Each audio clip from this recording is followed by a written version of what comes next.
નમસ્કાર વિદ્યાર્થી મિત્રો, મારી યુટ્યુબ ચેનલ ઇંગ્લિશ વિંગ્લિશમાં આપ સૌનું હાર્દિક સ્વાગત છે। આજે જે હું ટૉપિક લઈને આવ્યો છું એ એવરગ્રીન ટૉપિક છે। આ ટૉપિક એવો છે કે જેની જરૂર ધોરણ 6થી માંડી અને 12મા ધોરણ સુધીના વિદ્યાર્થીને બધાને ઉપયોગી થાય એવું છે, અને એ છે આપણો ટેન્સ। અને ટેન્સમાં આપણે જોઈએ છીએ ધ સિમ્પલ પાસ્ટ ટેન્સ, સાદો ભૂતકાળ। આની પહેલાં મેં એક વિડીયો બનાવી અને ગ્રુપમાં નાખેલો હતો ધ સિમ્પલ પ્રેઝન્ટ ટેન્સનો। મને એવી આશા છે કે આપને ખૂબ ગમ્યો હશે। હવે આજે આપણે જે બીજો કાળની ચર્ચા કરવા જઈ રહ્યા છીએ એ છે સાદો ભૂતકાળ। તો આપણને સૌથી પહેલાં પ્રશ્ન એ થાય કે સાદા ભૂતકાળનો ઉપયોગ ક્યારે થાય? આપણે જે વસ્તુ ભણીએ છીએ એનો ઉપયોગ ક્યારે થાય એ ખબર ન હોય તો એ આપણું ભણતર છે એ નકામું છે।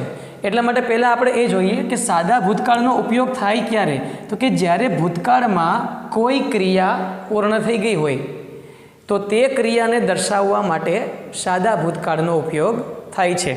હું એમ કહું કે ગઈકાલે હું જૂનાગઢ ગયો। હવે જૂનાગઢ જવાની ક્રિયા ગઈકાલની હતી, ગઈકાલ એટલે કે ભૂતકાળ। ભૂતકાળમાં એ ક્રિયા કેવી થઈ ગઈ? પૂર્ણ થઈ ગઈ।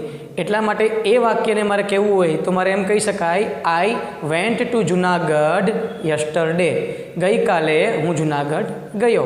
તો ભૂતકાળમાં જે ક્રિયા પૂરી થઈ ગઈ હોય તેને જો દર્શાવવું હોય તો સાદા ભૂતકાળનો ઉપયોગ થાય છે। હવે એને દર્શાવતા અમુક સમયદર્શક શબ્દો હોય છે, જેમ કે yesterday, the last. The last પછી કોઈ પણ શબ્દ આવે, the last month, last year, last Monday, last Sunday, last week, તો એ સાદા ભૂતકાળનો નિર્દેશ કરે છે। પછી એગો છે, બિફોર છે, આફ્ટર છે, આવા બધા શબ્દ આપણને આ સાદા ભૂતકાળના વાક્યમાં જોવા મળે છે। તો હવે આપણે આગળ વધીએ કે સાદા ભૂતકાળ છે તો એની વાક્ય રચના કેવી હોય છે, એનું ક્રિયાપદ કેવું હોય છે। કારણ કે કોઈ પણ કાળમાં સૌથી અગત્યની વસ્તુ હોય તો એનું ક્રિયાપદ છે। કોઈ પણ વાક્ય તમને આપે અને એમ કહે કે ભાઈ આ વાક્યનો કાળ કયો, તો આ વસ્તુ ક્રિયાપદને આધારે આપણે નક્કી કરી શકીએ, પણ આપણને ખબર હોવી જોઈએ કે કયા કાળમાં કેવું ક્રિયાપદ આવે। જેમ કે સાદા વર્તમાનકાળની વાત કરી હતી તો એમાં કાં તો ક્રિયાપદનું મૂળ રૂપ હોય અથવા એને એસ કે ઈએસ પ્રત્યય લાગે નિયમ અનુસાર।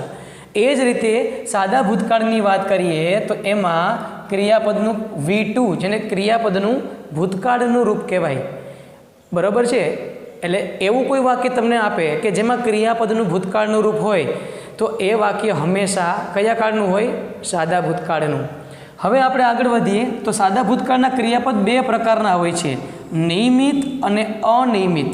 તો નિયમિત ક્રિયાપદ કોને કહેવાય? તો કે જે ક્રિયાપદને ઈડી પ્રત્યય લાગે, એટલે કે મૂળ ક્રિયાપદ હોય અને જો એનું ભૂતકાળ કરીએ અને પાછળ ઈડી પ્રત્યય લગાડીએ તો આવા ક્રિયાપદને નિયમિત ક્રિયાપદ કહેવાય છે। એક્ઝામ્પલ તરીકે પ્લે, પ્લે હોય તો એમાં પ્લેડ ઈડી પ્રત્યય લાગે। બીજું એ પૂછે સ્ટોપ, તો એનું સ્ટોપ્ડ। હવે તમને અહીંયા પ્રશ્ન થશે કે પી બે વખત કેમ લખાઈ ગયો? લખવામાં કંઈ ભૂલ તો નથી ને? પણ નહીં, એવો નિયમ છે કે જો છેલ્લે વ્યંજન હોય અને એની પહેલાં એક સ્વર હોય તો છેલ્લે આવેલા વ્યંજનને બેવડાવી અને પછી ઈડી પ્રત્યય લાગે, એટલે સ્ટોપમાં પી બે વખત આવ્યું।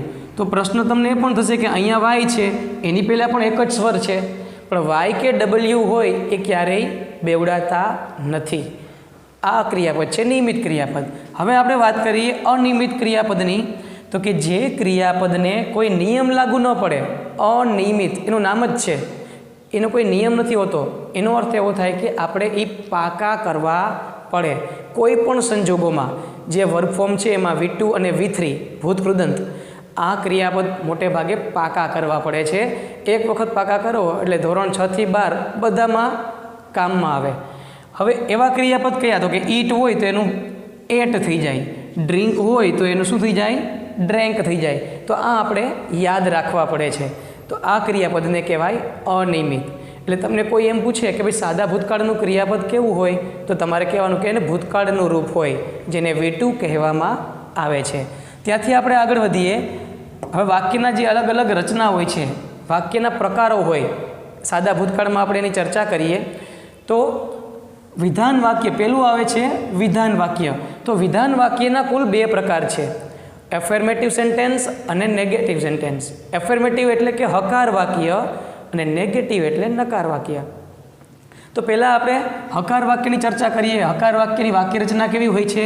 તો કોઈ પણ કાળ હોય એની વાક્ય રચના મોટે ભાગે SVO સિસ્ટમ મુજબની હોય છે. હકાર વાક્યની વાત કરીએ, એસ એટલે કે પહેલાં સબ્જેક્ટ આવે, પછી વર્બ આવે, પછી ઓબ્જેક્ટ આવે અને પછી અન્ય શબ્દ હોય છે. તો સેમ અહીંયા એવું જ છે, પહેલાં સબ્જેક્ટ એટલે કે કર્તા. હવે અહીંયા ક્રિયાપદ કેવું હોય છે તો કે V2. સાદા વર્તમાન કાળમાં ત્યાં V1 અથવા તો એને SKES પ્રત્યય લાગેલો હોય છે, જ્યારે આમાં V2 હોય છે. પછી ઓબ્જેક્ટ એટલે કર્મ અને છેલ્લે આવે છે અન્ય શબ્દ. તો અહીંયા મેં તમને ઉદાહરણમાં 2 વાક્ય લખ્યા છે. એમાં રામ છે એ કોણ છે? સબ્જેક્ટ છે. ત્યાર પછી બ્રોટ એ V2 છે. અ પેન એ કર્મ એટલે કે ઓબ્જેક્ટ છે. અને from the shop A other words અન્ય શબ્દ છે. એ રીતે અહીંયા સી છે એ સબ્જેક્ટ છે. પ્લેડ છે એ ક્રિયાપદનું ભૂતકાળનું રૂપ છે. ચેસ આપ્યું છે એ ઓબ્જેક્ટ છે. અને in the library club yesterday other words છે. તો તમને અહીં જોવા મળશે એક અનિયમિત ક્રિયાપદ છે ને અનિયમિત ક્રિયાપદ છે, બરાબર છે. હવે અહીંયા રામ આપ્યું છે ને અહીંયા સી, એટલે કર્તા તરીકે 2 વસ્તુ હોઈ શકે, કાં તો નામ હોય કાં તો સર્વનામ હોય. તો આ વાક્ય તમને આપીને એમ કહીએ કે ભાઈ આ વાક્યનો કાળ કયો, આમાં તો કે ઓળખના શબ્દ પણ આપેલા નથી. તો ક્રિયાપદ જોવાનું. જો વાક્યમાં ક્રિયાપદનું ભૂતકાળનું રૂપ હોય ને એ વાક્ય હંમેશા સાદા ભૂતકાળનું જ હોય. તો આ હતી હકાર વાક્ય રચના. ત્યાર પછી આપણે આગળ વધીએ તો કે નેગેટિવ સેન્ટેન્સ એટલે કે નકાર વાક્ય. તો આપણને ખબર છે કે સાદો વર્તમાન કાળ અને સાદો ભૂતકાળ આ 2 કાળ એવા છે કે જો આપણે કોઈ પણ કાળ હોય એને નકાર વાક્ય બનાવવું હોય કે પ્રશ્ન વાક્ય બનાવવું હોય તો સહાયકારક ક્રિયાપદની જરૂર પડે. હવે આ 2 કાળ એવા છે, એક સાદો વર્તમાન કાળ અને બીજો સાદો ભૂતકાળ, કે જેમાં સહાયકારક ક્રિયાપદ આપણને વાક્યમાં ક્યાંય આપેલા હોતા નથી. તો શું કરવું પડશે? ઉછીનું લેવું પડશે. સાદા વર્તમાન કાળમાં ડુ અથવા ડઝનો યુઝ કરીએ છીએ એ રીતે સાદા ભૂતકાળમાં કયો શબ્દ આવશે? Did, DID. ડીડનો ઉપયોગ કરવો પડે, કારણ કે નકાર વાક્ય કરવું છે તમારે નોટ મૂકવું પડશે. અને નોટ હંમેશા કોને લાગે? તો કે સહાયકારક ક્રિયાપદને. હવે એ તો આપણી પાસે છે નહીં, એટલે આપણે સહાયકારક ઉછીનું લેવું પડે છે. અને નિયમ આપણે જોયો તો આની પહેલાં પણ કે ભાઈ એક વખત વાક્યમાં ડુ, ડઝ કે ડીડ આવી જાય પછી હંમેશા ક્રિયાપદનું મૂળ રૂપ જ આવે. આ મોટાભાગના વિદ્યાર્થીઓ આમાં ભૂલ કરે છે, જે ખાસ યાદ રાખવા જેવું છે કે વાક્યમાં એક વખત ડુ, ડઝ કે ડીડ આવી જાય પછી જો ક્રિયાપદ મૂકવાનું થાય તો એ હંમેશા મૂળ રૂપ આવે છે. તો આપણે આ વાક્ય આપ્યું છે એક્ઝામ્પલ તરીકે સમજીએ આપણે કે આ જ વાક્યને મારે નકારમાં ફેરવવું છે. કઈ રીતે ફેરવીશ? તો એના સ્ટેપ ક્યાં છે? તો કે પહેલાં જે કરતા હોય એ આપણે મૂકી દેવાનો, રોહન. તેના પછી બીજું સ્ટેપ આવે છે ડીડ. હવે ડીડ શા માટે એવું ખ્યાલ આવી ગયો ને? સહાયકારક ક્રિયાપદ આપણે ઉચ્ચનું લીધું. હવે ડીડ આવ્યું એટલે આપણે એની પાછળ નોટ લગાડી શકીએ, ડીડ નોટ. હવે હમણાં વાત કરી હતી કે ડીડ આવી જાય પછી હંમેશા ક્રિયાપદનું કેવું રૂપ આવશે? મૂળ રૂપ. એટલે કે સેંગનું મૂળ રૂપ થાય સિંગ, જે આપણે પાકા કર્યા હોય તો જ લખી શકીએ. ત્યાર પછી બાકી બધું એમનેમ.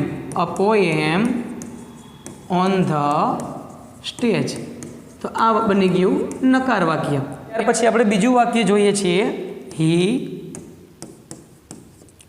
ડીડ નોટ વોચડ છે તો એનું શું થઈ જશે?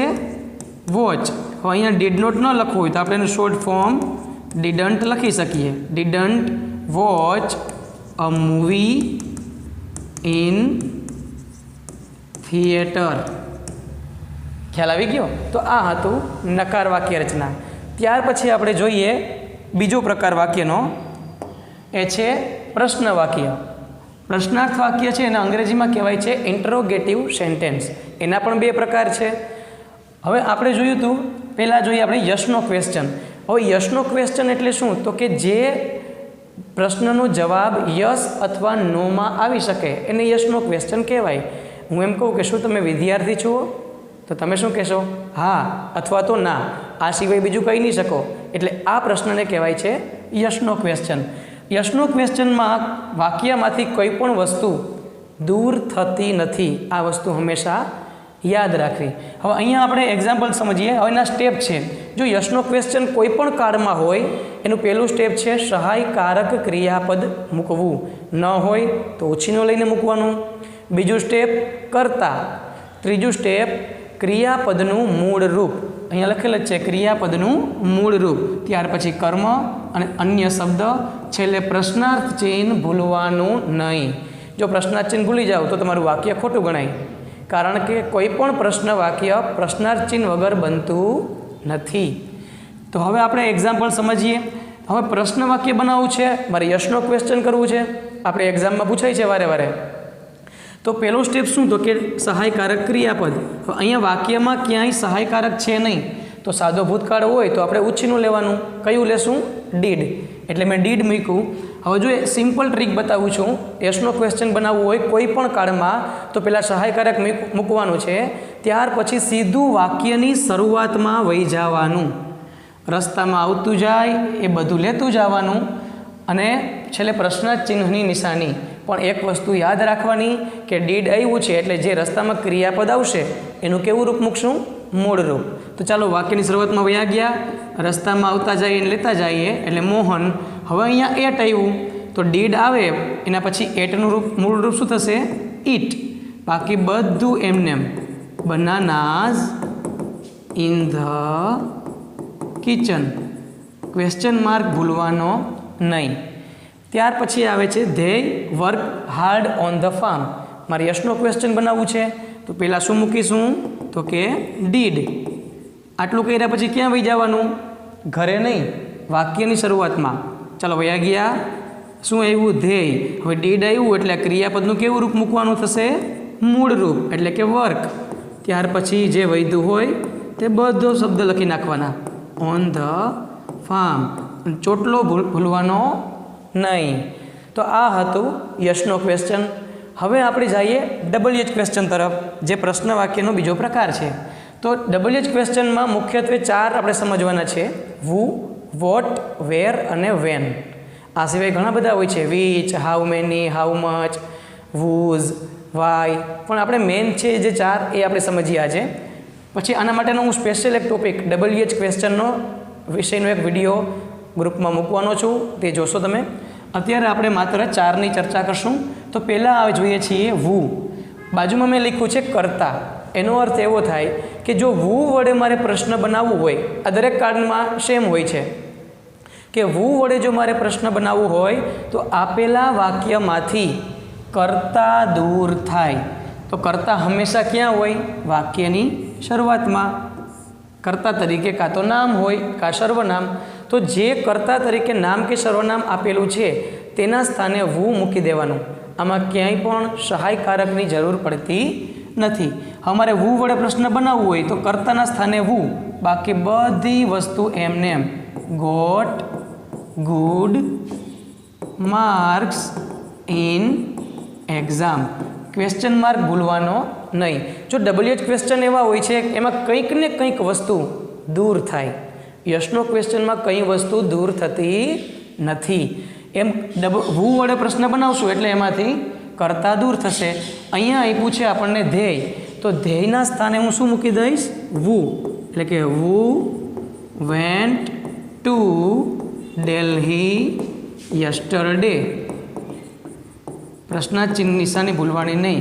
હવે આપણે પ્રશ્ન વાક્ય છે, આપણે કીધું હતું કે ક્રિયાપદનું મૂળ રૂપ મૂકવું પડે, પણ અહીંયા ક્યાંય ડીડનો ઉપયોગ નથી કર્યો. જુઓ, આમાં ક્યાંય ડીડ આવેલું નથી. ડીડ આવે તો જ ક્રિયાપદનું મૂળ રૂપ આવે. એટલે અહીંયા ક્રિયાપદનું કેવું છે? ભૂતકાળના રૂપ છે. ખ્યાલ આવી ગયો? હવે પછી આપણે આગળ વધીએ. બીજો પ્રશ્ન આપણો વોટ. તો વોટનો અર્થ, વોટનું ગુજરાતી થાય શું? હવે વોટ વડે તમને ક્યારે પ્રશ્ન બનાવવાનો કહે તો આપેલા વાક્યમાંથી કર્મ દૂર થાય. તો પહેલાં કર્મને દૂર કરતાં પહેલાં કર્મ શોધવું તો પડે ને. તો કર્મ કઈ રીતે મળે? તો કે ક્રિયાપદને શું વડે પ્રશ્ન પૂછો અને જે જવાબ મળે ને એ કર્મ હોય. અહીંયા આપણે એક્ઝામ્પલ દ્વારા સમજીએ. અહીંયા ક્રિયાપદ આપ્યું છે રોટ, એટલે લખ્યું. શું લખ્યું? તો આપણને જવાબ મળશે એસેઝ. તો એ આપણું શું થયું? કર્મ થયું. હવે આ વોટ વડે પ્રશ્ન બનાવીએ તો આ કર્મ છે એ દૂર થાય છે. ચાલો જોઈએ આપણે કઈ રીતે બનાવવું. તો જો બધામાં રીત સરખી છે કે જેના વડે તમારે પ્રશ્ન બનાવવો હોય ને એ શબ્દ લખવાનો. તો મેં વોટ લખ્યો.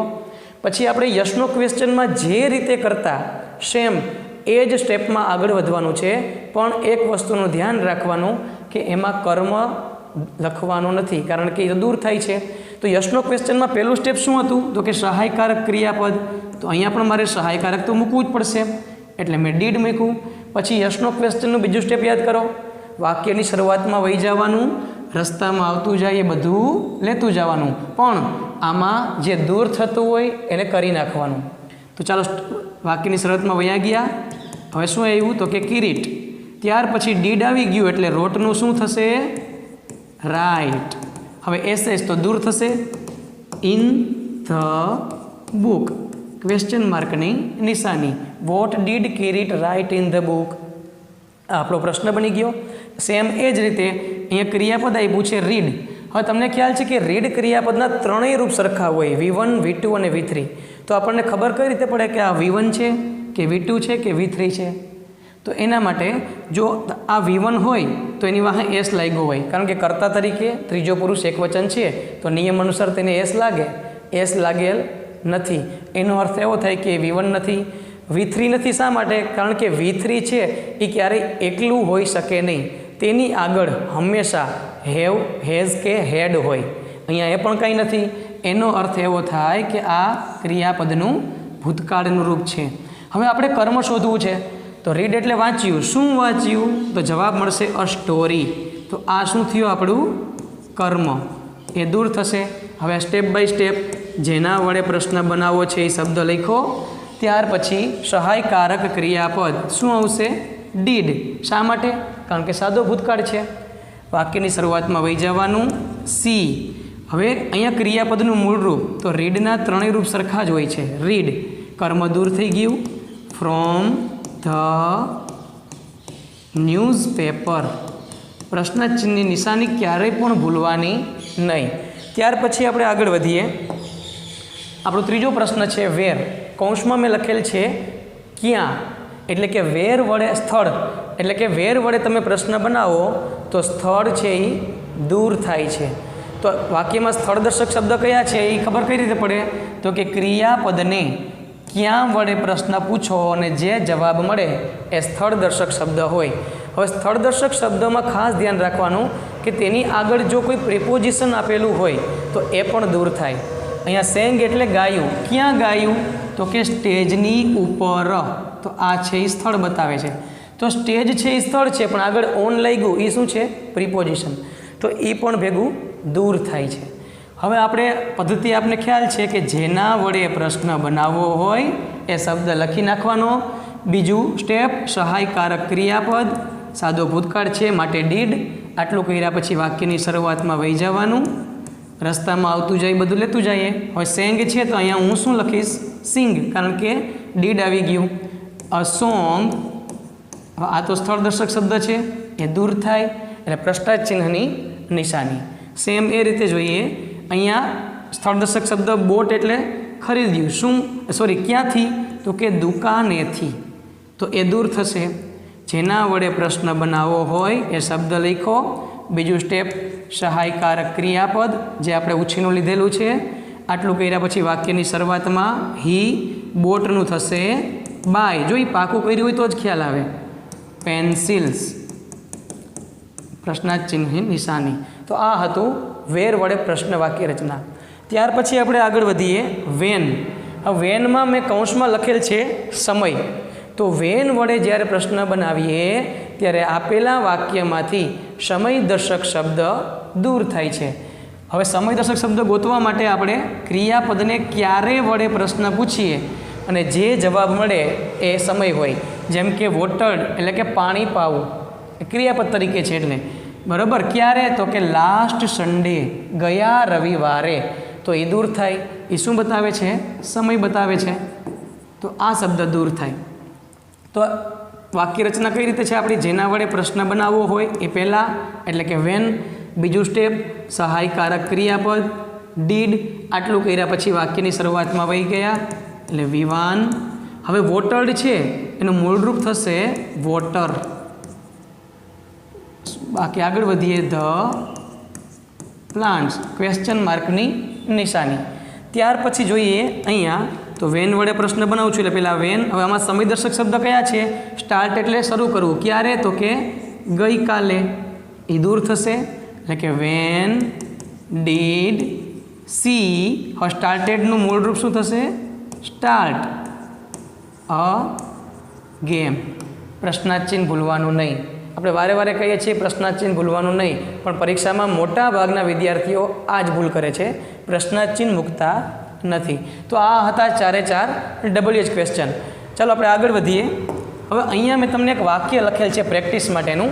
એક વાક્ય હું તમને સમજાવું છું. એક જ વાક્યમાં આપણે આજે જે શીખ્યા એ બધી વસ્તુનું પુનરાવર્તન કરી લઈએ ફટાફટ. તો અહીંયા વાક્ય એ પૂછ્યું કેવું છે? તો કે હકાર વાક્ય. હવે હું એને કેવું બનાવીશ? નકાર. તો નકારમાં શું કરવાનું? તો કે પહેલાં જે કરતા હોય તે લખી નાખવાનો. ત્યાર પછી સહાયકારક ક્રિયાપદ ડીડ. હવે નકાર કરવું છે એટલે મારે નોટ આવશે. પછી બિલ્ટનું મૂળ રૂપ તો કે build a house in Talala last year. આ વાક્ય નકાર બની ગયું. હવે આ જ વાક્યને આપણે પ્રશ્ન વાક્યમાં ફેરવશું. તો પ્રશ્ન વાક્યમાં પહેલાં યસનો ક્વેશ્ચનમાં. તો યસનો ક્વેશ્ચનનું પહેલું સ્ટેપ યાદ કરો. ચાલો, ડીડ. આટલું કર્યા પછી ક્યાં વહી જવાનું? વાક્યની શરૂઆતમાં. રસ્તામાં આવતું જાય બધું લેતું જશું ને. ડીડ રામ. હવે ડીડ આવી ગયું એટલે બિલ્ટનું મૂળ રૂપ થશે build a house in Talala last year. Sorry, પ્રશ્ન વાક્ય છે એટલે પ્રશ્નાર્થ ચિહ્ન તો આવશે જ. હવે WH ક્વેશ્ચન જોઈએ. એમાં તો પહેલાં આપણે જોઈએ વુ વડે. હવે વુ વડે પ્રશ્ન બનાવવું હોય તો શું કરીએ? કરતા દૂર થાય એની જગ્યાએ વુ લખી, બાકી બધું એમને એમ. બિલ્ટ. આમાં સહાયકારક મૂકવાની જરૂર નથી. Built a house in Talala last year. Question mark ભૂલવાનો નથી. ચાલો, વુ પછી આપણે બીજું શીખાતા વોટ. હવે વોટ લખીએ એટલે સહાયકારક તો મૂકવું જ પડશે. ડીડ. આમાં કર્મ નીકળશે. કર્મ શું છે? A house. એટલે વોટ ડીડ વાક્યની શરૂઆતમાં વહી જવાનું. રામ. ડીડ આવી ગયું એટલે બિલ્ટનું બિલ્ડ અ હાઉસ દૂર થશે. In Talala last year. ત્યાર પછી આપણે શીખીએ છીએ વેર. ત્રીજું આપણે શું શીખ્યા? વેર. તો વેર ડીડ. હવે વેર વડે પ્રશ્ન બનાવવો એટલે સ્થળ દર્શક શબ્દ દૂર થાય, ભેગું પ્રેપોઝિશન પણ નીકળી જશે. એટલે where did Ram build a house last year. અને ત્યાર પછી છેલ્લે આવે છે વાક્ય રચના વેનની. તો કે વેન. હવે સમયદર્શક શબ્દ આપ્યો છે તો કે હા, તો એ છે એ દૂર થશે. એ સમયદર્શક શબ્દ છે. તો કે when did Ram build a house in Talala question mark. તો આપણે એક જ વાક્યમાં આજે આખા સાદા ભૂતકાળની પ્રેક્ટિસ કરી, એનું પુનરાવર્તન કર્યું. તો તમારા માટે એક હોમવર્કમાં હું એક વાક્ય મૂકી જાઉં છું. He cut the trees in the garden last month. આ વાક્યમાં તમારે મેં જેવી રીતે પુનરાવર્તન કરેલું છે તમારે એ રીતે બધાને કરવાનું છે. જો જવાબ આવી જાય તો કોમેન્ટ બોક્સમાં ડન મોકલવાનું છે. કોમેન્ટ કરવાને ભૂલતા નહીં. હવે આપણે બીજી એક વાત કરીએ કે ભાઈ 10મા ધોરણ 9મું 10મું 11 અને 12 એમાં WH ક્વેશ્ચન પૂછાય છે. હવે WH ક્વેશ્ચન એમાં કઈ રીતે પૂછાય? તો કે તમને એક વાક્ય આપેલું હોય છે અને અમુક શબ્દ નીચે અંડરલાઇન કરેલો હોય છે. આપણે અંડરલાઇન કરેલ શબ્દને WH ક્વેશ્ચન વડે દૂર કરવાનું હોય, જેના 4 ઓપ્શન તમને આપવામાં આવે છે. તો એમાં ખાસ ધ્યાન આપવું કે જો કર્તા નીચે અંડરલાઇન કરેલ હોય તો વુ વાળી વાક્ય રચના પસંદ કરવાની, કર્મ નીચે હોય તો વોટ, સ્થળ દર્શક શબ્દ નીચે હોય તો વેર અને સમય દર્શક શબ્દ નીચે હોય તો વેન વાળી વાક્ય રચના પસંદ કરવાની છે. વાક્ય રચના તમને બનાવતા આવડે એટલે એમાં કોઈ ભૂલ પડે નહીં. તો આ હતો આપણો જોરદાર ધમાકેદાર સાદો ભૂતકાળ, જે બહુ ઇમ્પોર્ટન્ટ છે. એટલે ખાસ આ વિડીયો જોજો અને પૂરેપૂરો વિડીયો જો, કારણ કે આખો વિડીયો જોશો તો જ તમને એના નિયમોનો ખ્યાલ આવશે. જો તમને આ વિડીયો પસંદ આવ્યો હોય તો લાઈક, શેર અને સબસ્ક્રાઈબ કરવાનું છે. અને આજે આ હોમવર્ક થઈ જાય એટલે કોમેન્ટમાં ડન લખવાનું ભૂલતા નહીં. અસ્તુ. જય હિન્દ, જય ભારત.